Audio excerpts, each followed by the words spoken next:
it will honestly take like years and perhaps maybe a few generations for someone to get to a Serena level player. The challenge will be, can anyone really consolidate the Grand Slams the way Serena's done? The count is 23 singles, 14 women's doubles, and 2 mixed doubles. Done 39 slams. She has 4 Olympic goals as well. She was unapologetically herself. And if you say that you always 100% agreed with how Serena acted on the court, you'd just be lying. I loved Serena, but she was so good that sometimes you wanted her to lose just to see, because that was the entertaining part. Man, what if Serena loses? Serena's dominance is unmatched. Fought off rivals such as Venus Williams, Kim Clijsters, Justine Henin, Sharapova, the Ivanovic-Yankovic phase, the Azarenkas, the Aleps, the Kvitovas, the Pliškovas. And I looked up a stat. She has 186 consecutive weeks as world number 1 in the women's circuit, and that 186 weeks. 1 year has 52, so that's already more than 3 years. Wow. The most noticeable person on a tournament roster is not going to be on a tournament roster again. Bro, you're making this episode all emotional and all, yeah.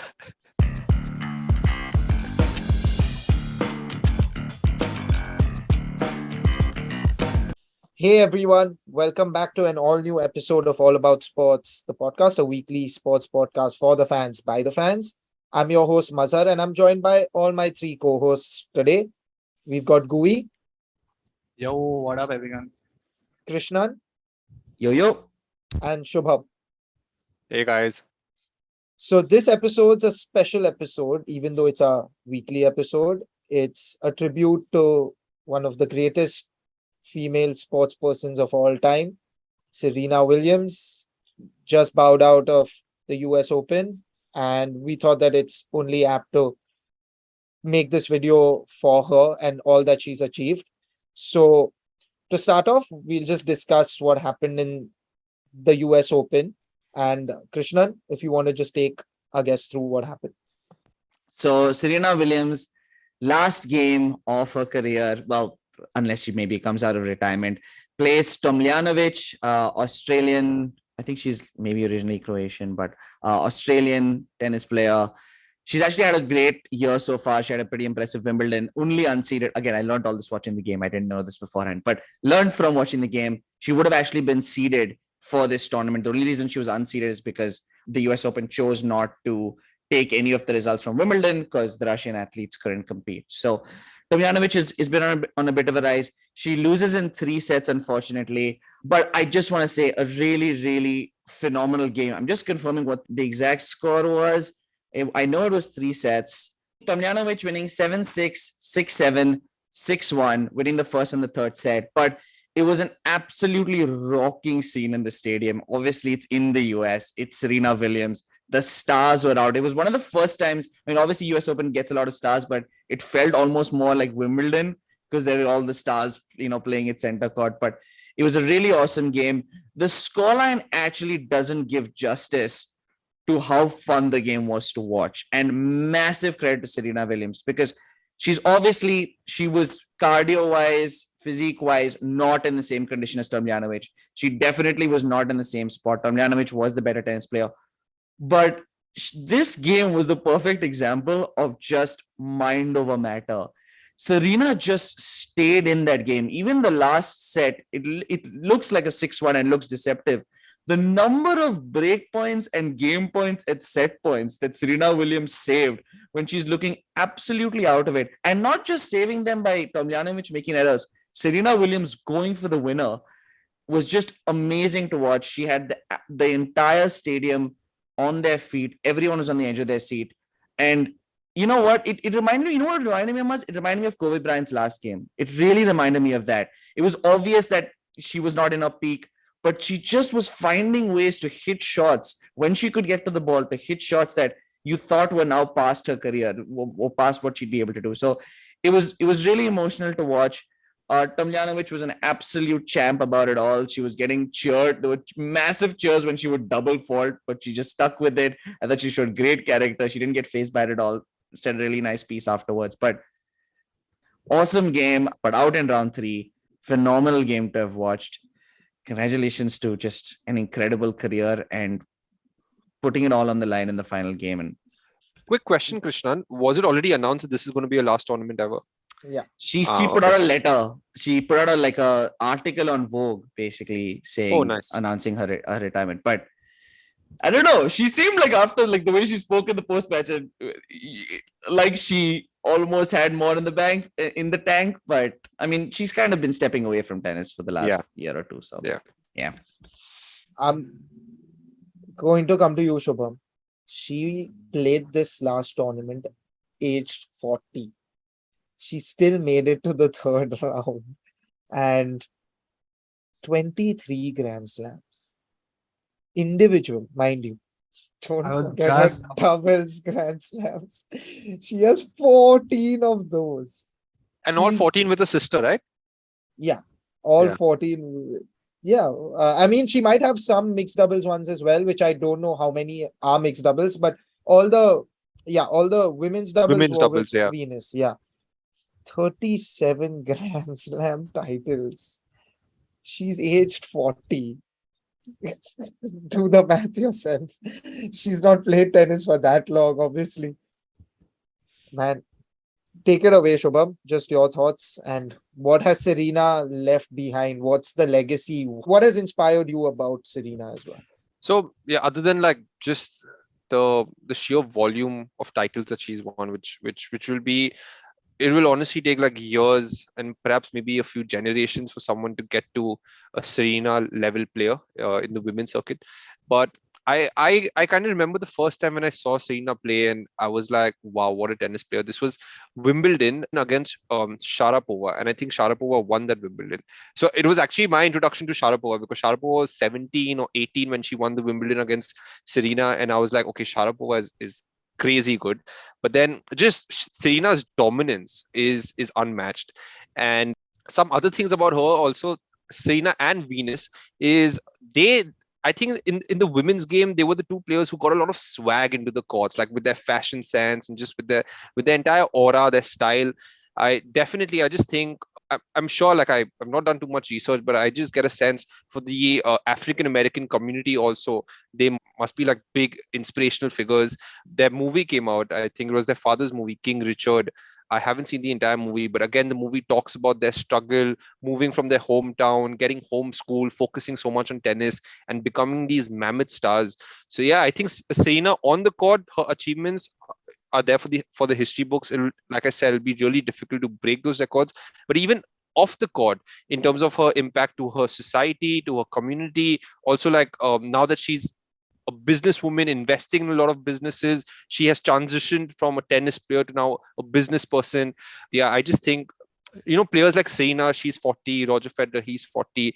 These stars, they are beyond the sport. They transcend sport. They are just amazing people to have in society and to have as inspirational figures to look up to. So yeah, sad that she's gone, but having said that, she's left behind such a beautiful history and body of work that it will always be remembered and just inspire people. Just to clarify what I said, I was right. So it was Grand Slam doubles so all 14 of them were with Venus, and she's won 2 mixed doubles finals as well, back in 98 with Max Mirny, both of them. She also reached the final of the French Open in 98 with Max Mirny, and she reached the final the next year of the Australian Open also. Bro, she's won 3-4 Olympic gold medals and all. She has 4 Olympic goals as well, 3 of them in doubles, and it was 2000, 2008, 2012 if I'm not wrong, and then 2012 to win singles as well. And I looked up a stat. She has won 86 consecutive weeks as world number 1 in the women's circuit, and that 186 weeks. So 1 year has 52. So that's already more than 3 years. Wow, that's crazy. Gui, I'm going to come to you. This is your sport. You have followed Serena throughout your life, much like all of us have seen her. But this might be feeling very close to home for you. So take it away, Gui. So first, to be very honest, if anyone asks me for what is my go-to Serena memory, it's I think there was this one year in which it was just her and Venus in every slam finals.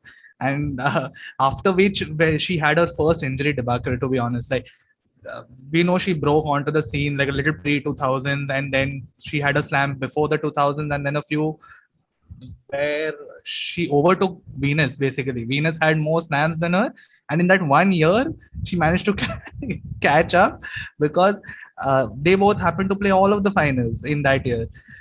And I was just like, Mom, what is happening? Because for those who don't know, my mother is the one who basically watches every sport, and like more than I do. She watches golf, right? So, so that's where I get my love for sports. And I was like, Mom, what is happening? Like, is this real? Because like we have watched two people in every slam final, and like, that's how good they are. And then over the years, when at that point there was no, you couldn't Google, you couldn't look up people, right? Like, I mean, maybe you could elsewhere, but not on MTNL Connection. plugged in desktop connection. Okay, and I don't know if I had the wherewithal to look all of that up. But as and when the stories progressed, you've come to know that these people have trained on public courts. Like Serena and Venus have trained on public courts. Like, no, tennis is probably one of the cash intensive sports. Like, you need to travel a lot, you need to be on tour as early as possible. Like, some of the biggest players have gotten on to the ATP circuits and WTA circuits very early in their life, 15 and 16. That it's not uncommon to hear of people being on the circuit at 15 and 16, right? The point is that it is cash intensive. All right, so you need to have a lot of training from a very young age. And to think about the fact that one of the greatest to have ever done it, irrespective of the era she was a part of, irrespective of the whether it's the men's game or the women's game, has not had anywhere close to the equivalent amount of training as some of the rest do, right? uh, it's absolutely crazy. And where I genuinely believe that Serena has trumped everyone else, there is a reason. Like, I put Nadal and Serena in a different bracket. Like, everyone knows Federer is my favorite player ever, like Roddick, and then Federer, just a phenomenon for me, right? But even then, Serena and Rafa also, I would always mention Rafa in the same bracket, because these two have fought injuries off, like as if they were demons hounding them, right? Absolutely hounding their professional careers as tennis players. And Serena's been, like, I think, what, slam finalist in 98. 98, so 98 to 22, that's 24 years of grand slams on you. And if I'm not wrong, she's had seasons where she has not played, complete seasons where she's just like, okay, I cannot do this, because she also had a notorious knee injury after those 4 back-to-back slams with Venus in the finals. I think is when she had her first big injury stint. And again, to come back from that injury and play against Kim Clijsters and Justine Henin, who are peaking, it's not easy. And to survive again that patch and then hit her golden patch in the early 2000s, like the 2011, 12, 13, 14, 15 patch, which was very good for her, and kind of cemented her reputation as one of the best. She hasn't won a slam in the last 4 or 5 years, if I'm not wrong, and still she is on 23 slams, singles, to mind it. So the count is 23 singles, 14 women's doubles, and 2 mixed doubles. Done 39 slams, which is just insane. And to be honest, she's just one away from Margaret Court's 24. Just imagine, just give that 1 year back, which was taken away from injuries in her like early career. What's to say that there aren't 4 more, not just 1? That is the glory of Serena Williams, because fought off one injuries, rivals such as Venus Williams, Kim Clijsters, Justine Henin, Sharapova, the Ivanovic-Yankovic phase, then competed with the Azarenkas, the Aleps, the Kvitovas, the Pliškovas, and all. She competed with all of them and looked like she can hold her own against each and every one of them, right? It doesn't matter the kind of player who's come up to play against her, whether it's hard hitters like Azarenka, or it's the deep runners like Radwanska, or Haleps who have the endurance game which would rival Djokovic's, but it never phased her who she was playing, whether it was an upcoming Sharapova, whether it is her own sibling who she's faced so many times. I mean, it's just Serena Williams is too much for me to summarize because I don't know how much Serena related content I've consumed in my life. It just, yes, it hits very close to home because this is when, like, I've almost seen Fed not play a slam in a while now. Same with Serena. She was back in the last few, and this is where, the greatest era of tennis. I think I can easily say this. Like, Pete and Agassi weren't giving us this, right? Or maybe just the fan following wasn't that much It high wasn't at that point. broadcasted that much, I guess. Yeah, and it's just a phase where I think all of our favorites are going to eventually bow out of the sport. And there are such lovely videos. Like, everyone should watch. ATP and WTA are creating such good content around Serena's career. Everyone must, like, it's almost like an education in tennis, because if you want to know tennis, you have to know Serena Williams and her career. You said all of this, Gui, that like all our favorite players are soon going to retire. I'm almost feeling bad for like the young generation that they'll grow up not knowing who Roger Federer, Djokovic, Nadal, Williams were, because they will never witness these players ever in their prime. I just think, Gui, everything that you said, bro, you're making this episode all emotional and all. Yeah. That's the point of it. That's the point. But that's just what Serena has meant, Shobham, and I think you hit the nail on the head. Serena's always been like my go-to. Like, I was always in awe of her. When I used to watch her play, I was like, man, she could demolish anyone on her day. Unstoppable. Like, she had the package. Her service was incredible. You couldn't touch it. Her forehand was like, I would shake with some shots. I would get goosebumps. I'm getting goosebumps thinking about her at her peak. She's the oldest female tennis player to win a Grand Slam. She won the Australian Open at 35. She made the final at 37 in 2017 in the Australian Open. If that doesn't speak volumes of how amazing a player she is, and again, this is testament to even Rafa and Roger and Novak. Let's not forget, Novak still is a bit younger, but still, to do it continuously and not get tired of it, eventually you're like, man, I have to keep having that drive that I want this, I want this, I want this. Unbelievable. So to do it at 35, winning your last Grand Slam, she went 21-0, I remember, in 2002. In a calendar year, she went 21-0. She didn't lose in that 1 year in 2002. She was unstoppable. That is incredible. Like, I know Novak came close. Rafa's come close this time as well. Absurd how these people have like, it's not human, right? They say you will make mistakes. You will have an off day, especially in female tennis where it's 3 sets, right? There's the margin for error is so small. It's harder for them. In men's tennis, it's fine. You drop the first 2, you still have 3 sets to come back and take the game. And by then, eventually, you find your rhythm, you find your flow. You don't have that freedom in women's tennis. So, absolutely absurd. You missed one name, Gui, Amelie Mauresmo. She took her apart, and Mauresmo was tough. She was another monster of a tennis player as well. Another thing is, I was just seeing her stats, her record, her win percent over her career, 85%, 84.8, I think, to be precise. Wow. Can you imagine that?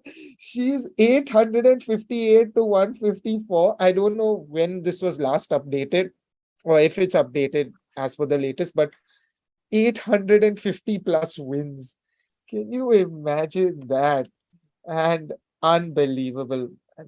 Fifth highest, I think, overall in terms of career titles across the board ever. Times were different back then as well. So she's done it in an era where it became commercialized, where there's much more competition. It no more was just an elite sport. Women's tennis tennis as a whole is going to miss having I'm gonna miss seeing the names, and I'm just dreading the day when we'll hear Rafa, which is coming soon as well, announcing his retirement. It's gonna be so hard to take. And I think, this is going to be the least quantitative take because you three have seen more of her than very honestly I have. But I think there were three big points that came out of this. And I think we've all mentioned it at different points. Malu, the first point is, and Venus Williams deserves credit for it, they are trendsetters in just the fact that tennis has historically been a phenomenally white sport. Even amongst all the players you look at who are the top Grand Slam winners, it is almost entirely white. A lot of times there are oftentimes economic thresholds you have to cross, which is a result. So her and Venus are really trendsetters, similar to what Tiger Woods did for golf, is introducing a completely different, it just faces we're not used to seeing, which is incredible to do. Thing number two, which is really hit home for me, is specifically for athletes, there is a very, very large trade-off you have to make when you choose motherhood. And it's not just, I understand parenthood is difficult for both parents completely, but there's just a there is a physical period of time of at least 5 months where you cannot play. You cannot be an athlete. Like, irrespective of what you say, how many hours spent and attachment to child, all that exists, obviously. But physically, and that really, a lot might argue, was sort of the turning point in her career, is her making the decision to want to have a child. And of course, she has the right to do it. But it is just a decision that infects the women athletes in a way that is uncomparable, right? I mean, you look at Roger Federer. Roger Federer has 4 children. I don't think there was this massive lull around the time that he had any of the children, right? It's just not a comparable difference. And the third thing is just, tennis is so hoity-toity that everyone is pretty much entirely treading on eggshells. Nick Kyrgios is maybe the exception. She was unapologetically herself, and I don't think she shied away from it. I don't think, if you say that you always 100% agreed with how Serena acted on the court, you'd just be lying. You could be the biggest fan of Serena Williams. There are times where I disagreed with her. There are times where I thought the behavior was inappropriate, but she just was herself. And she would apologize for it after. And I saw that even in her last, her farewell, she's kind of herself. She does have an ego and she does have pride. And it's almost weird to see in tennis where people are so used to being very diplomatic. It's just a very refreshing energy, and she got people heated. It's just a very interesting energy that we see from a very small subset of tennis players, right? It's like McEnroe, I would say Roddick, not even getting angry, but just was animated. And it's just nice to have, just beyond just obviously the incredible tennis player she is, the personality that came with it, that was so fun. Venus Williams was the exact opposite, right? Venus Williams is one of the most diplomatic, super quiet, rarely ever complained. So it was just a very exciting energy that she brought to tennis that I think will be sorely, sorely missed for some time to come. But the good news is, and Malu, I want to quickly hit over this last part with, we're seeing a bunch of retirements. What I've realized is, each generation just has their own set of people who they get nostalgic for. Because I thought this too, that, it sucks that they'll never be able to see this person. But I realized this with football, especially people of the older generation who watch football. There's this weird caveat of Messi is not as good as Maradona. And yeah, you guys see Messi, but you didn't see Maradona. And maybe better or worse is a separate issue. But I think we all just have this different nostalgia. And I'm sure the next generation will fall in love with Naomi Osaka.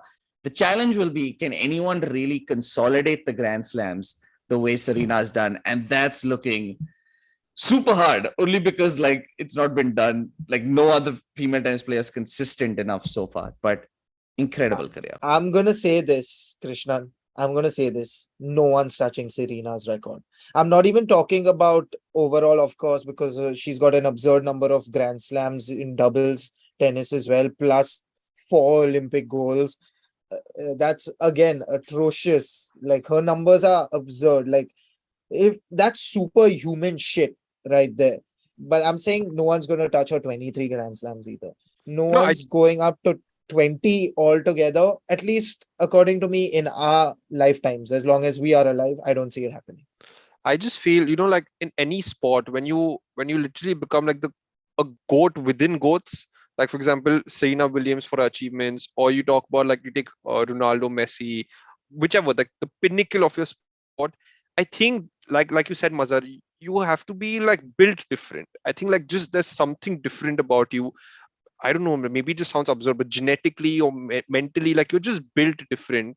Because at, like to have 23 plus 14 and then that's 30, 39 Grand Slams, like that's just mental. Like how do you, and have a career of 24 years, and large parts of those careers actually dominate. I was seeing other than Steffi Graf, Serena Williams is the only second player to have a golden slam, so winning all four slams plus the Olympics in the same year.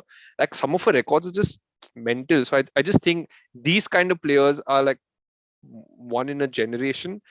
Maybe there will be someone again who will come in and we all fall in love with the sort of tennis they play and they'll dominate the sport. But yeah, Serena Williams, just hats off to her for just the career she's had. On that note, Gui, any final thoughts? I think before I sleep, I'm going to have a 10-minute crying session. That's all. Yeah, man. Yeah. Because it's the most noticeable person on a tournament roster is not going to be on a tournament roster again.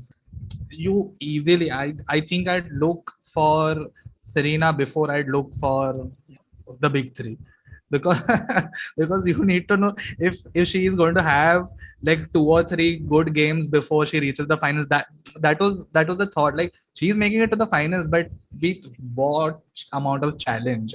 Like is she going to face a challenge? You eventually knew that the top 3 are also going to meet somewhere along the line, right? Quarters, maybe the semis is going to happen. But with Serena, it was just like, how much of a fight are the rest going to put up? Because where is the interesting match in her path? Like, you were looking for a tough fight from an Azarenka, you're looking for a tough fight from a Halep, maybe you're looking for a tough fight from one of the Serbian women. It's just that. Like, that is what I'm going to miss. Like, when Serena plays a slam, you know. It's put out there. Exactly. It was like, I loved Serena, but she was so good that sometimes you wanted her to lose just to see, because that was the entertaining part. Man, what if Serena loses? So it wasn't like you wanted her to lose, but it was like, what if? So it was like, what if? And in that anticipation, you would end up watching all her games. And for a very long time, case. that was a place of imagination only, because not losing. Okay. Bro, I tell you what, I would almost go to the extent to blame Serena as to why my interest in women's tennis dipped, is because it was always Serena. There's no competition. Exactly. No, you're right, Shubham. She won 6 Grand Slams without dropping a set. And I remember 2017 when she won that last Grand Slam of hers, right? At 35 plus. In 2017, she didn't drop a set. At 35, you don't drop a set and win a Grand Slam. And that too, the hot Australian Open, where it's testing times in that weather. So, man, credit where it's due. And yeah, Serena, gonna be missed. I mean, yeah, I'm getting a bit emotional as well. So I think we should call it an end to this episode. Thanks, Shubham. Thanks, Gui. Thanks, Krishnan. An absolute pleasure as always. And to all those who tuned in, like, share, subscribe. You know the drill. Season 3 is going to be coming up very soon, as we're on the verge of completing 2 years. 2 years, right? Yeah, 2 years of the podcast. I've done too many episodes to keep count of. We have something planned, something exciting planned as well. So stay tuned for that. And till then, we'll see you soon. Take care. Bye-bye. If you like this episode, make sure to leave a like and share it with anyone else who might be interested. You can also subscribe on any social media platform that you prefer, and all our links are in the bio. We also have a website with all our episodes as well as blogs and a whole lot of other sports content, so make sure to check that out as well.